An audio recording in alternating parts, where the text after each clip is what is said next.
coming up this hill. We're now going up Avenue de Clichy, and we are heading towards Place Clichy. But on the right-hand side, you can see straight away a place called the Casino de Paris. And this is where the 369th Harlem Regiment, who I said were honored on the Champs-Élysées, they went back to New York, reformed, and came back and played at the Casino de Paris in a room called the Perroquet Room. They played there for 6 years. And the African-American musicians here, they were considered, nobody else knew how to play jazz. And when the clubs decided that they wanted the French musicians to play jazz, the French musicians thought, well, this isn't real music. So they didn't want to play it. So this is the hot spot here, the Casino de Paris. When Josephine Baker came here in 1925, she was not the first to arrive. A woman named Bricktop. Has anybody heard of Bricktop? She got here before Josephine Baker got here. She was called Bricktop because she had bright red hair, but Josephine said it was because she also had a temper of the Irish as well, which wasn't surprising because she was half Irish, half black.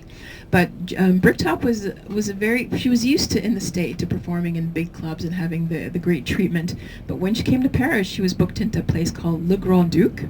She looked at it and she saw how small it was. It probably had like maybe up to 12 tables. And this place was run by Eugene Boulard, the first African-American pilot. Anyway, he was running the club. And we're coming up to it. You'll find it on the right-hand corner here that says Café Brasserie Le Coq. That's where Bricktop performed first, right in the corner. She started singing here, saw how small it was, sat down and cried. Langston Hughes was working in the back there, believe it or not. He just lived up the street there. He'd come down the hill, working, washing dishes in the back there. And while he's washing dishes, he's listening to Bricktop in the front, performing. And then he starts working in his mind. He starts creating jazz poetry. So the very first jazz poetry was created in the back room here of this little place, and it was called the Grand Duc.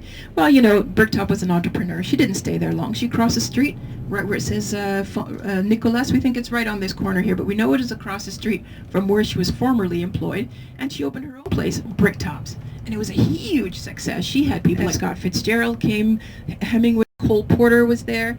We're on Rue Fontaine here, which was called the Black Montmartre, the heart of Black Montmartre, and on the left-hand side is where Josephine Baker, we don't know which number it was, but Josephine had her own club here called Chez Josephine.